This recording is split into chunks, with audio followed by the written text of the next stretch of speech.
If I may, Mr. Speaker, Sir Roy Stone served 13 chief whips and prime ministers from Margaret Thatcher to Boris Johnson, and I'd like to pay tribute to his extraordinary service and send my best wishes to his family. And also, before we start, Mr. Speaker, I would like to say to the Prime Minister how horrified I was to hear about the attack on his family home. It is completely unacceptable. And I think I speak for the whole House when I say that this wasn't just an attack on him, but on all of us and on our democracy. Yesterday, we learned that unemployment is up 10% since the election. Why does the Prime Minister think unemployment is rising on his watch? Mr. Speaker, can I pay tribute to Roy Stone as well and the service that was given us in various capacities. Can I thank her for her words about the attacks on me and my family and the kind messages from many others in the last few days. She did actually message me pretty well straight away, and I really do appreciate that. And she's absolutely right that this is an attack on all of us, on democracy and the values that we stand for. Mr. Speaker, she comes here every week to talk the country down. We've got 200,000 new jobs, record investment, 4 interest rates cut. Contrast that to the disastrous Liz Truss mini budget, inflation through the roof, and a £22 billion black hole. I'm not sure the Prime Minister even knew that unemployment was up, but there's no point him blaming everyone else. The fact is, Conservatives reduced the deficit every year until the pandemic, more than doubled the personal allowance. We left 4 million extra jobs, tackled the post-pandemic inflation spike, and left the fastest-growing economy in the G7. Let's talk about what is happening today. Let's look at Beals, a 180-year-old department store in Dorset. They survived 2 world wars and the winter of discontent, but they couldn't survive this Labour government. Beals is having, and I quote, Mr. Speaker, a Rachel Reeves closing down sale. What does the Prime Minister have to say to all the people who have lost their jobs? Mr. Speaker, nobody wants to see job losses, but she must be the only person left in the country who thinks the economy was booming after the last government. We've created new jobs, record investment, trade deals that they tried. The India deal, I think they tried for 8 years and failed. We did that deal. They talked about a US deal.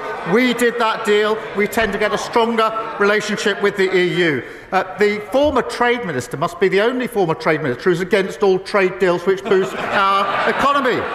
She says she's against the India deal, even though it's got the same provisions she put on the table. She's against the US deal, even though it saves thousands of jobs in car manufacturing. And Mr. Speaker, most absurdly, she says she's going to rip up the EU deal when she hasn't even seen what's on the page. They're reduced to a brain rot. A once great political party is sliding into brain-dead oblivion. Mr. Speaker, I'm very happy to welcome his tiny tariff deal, but the fact is, it has put us in a worse position than we were in March.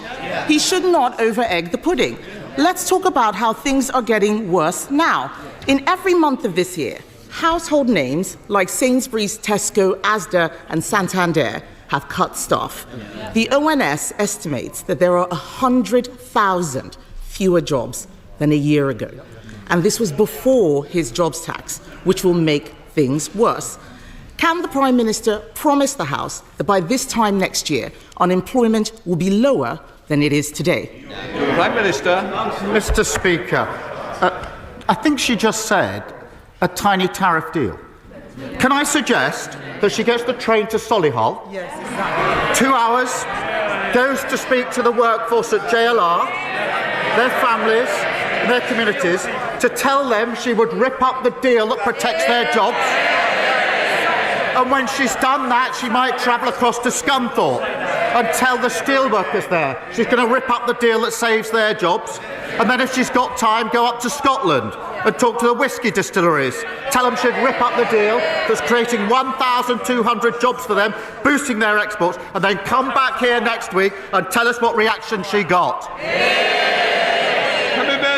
So I didn't hear a promise to get unemployment down, and that's because he knows things are going to get worse. And this goes wider than businesses. Last week, I met staff and patients at Farley Hospice. They do fantastic work, but they need to find an additional £250,000 to pay the jobs tax. How does he suggest Farley Hospice, a charity which relies on donations, pays for his tax hike? Prime Minister. Mr. Speaker, we have provided £100 million boosting for the sector, and children and young person hospitals received £26 million funding this year. But, Mr. Speaker, she turns up every week to cart from the sidelines. But what she doesn't do, she moans about what we had to do in the budget to stabilise the economy. But she hasn't got the courage to stand there and say that she would reverse the next decisions that we take. And I know why. It's because she doesn't want to say she's against the £26 billion investment in our NHS. She doesn't want to say she's against the £1.2 billion more for our police. She doesn't want to say she's against the £3.2 billion more for our schools. All the time she doesn't have the courage of her convictions. It shows that her criticism is totally confected. Mr. Speaker, I can't believe the Prime Minister is still using this figure. We had this very conversation at the dispatch box. He knows it is just capital spending. It's either he's not paying attention or he is saying things to disguise what is going on. That money will not pay for the jobs tax. He knows that, and the hospices know it too. And the other people who know that things are getting worse are the 5 leading business groups in the UK. They say that his so-called employment rights bill will be deeply damaging to growth. Does the Prime Minister accept that they are right, or does he believe that he knows better than business? Prime Minister. Mr. Speaker, it's the same old Tories. Every time better rights for workers are on the table, they vote against them. Respect and dignity and protection at work are good for workers, good for the economy, and good for growth. Kemi Badenoch. Mr. Speaker, the Prime Minister needs to listen to business. You cannot have employment rights without employment. Labour always forgets that it is not government that creates growth, it is business that creates growth. And businesses are closing, and they are blaming him and his Chancellor. There are 100,000 fewer jobs, Mr. Speaker. Hospices, charities, nurseries, they are facing bills from the jobs tax that they cannot afford. Even the unions say workers are being thrown on the scrap heap.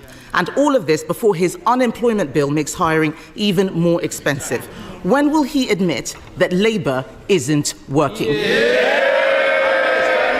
Speaker, she says we should listen to it. She should listen to business. I will have the last... Prime Minister. Mr. Speaker, she should listen to business. They're in favour of our trade deals. The India deal, fantastic deal. Tariffs on cars cut to 10%. Whiskey and gin, tariffs halved. £4.8 billion into our economy. What does she say she'd do with the India deal? She wants to rip it up.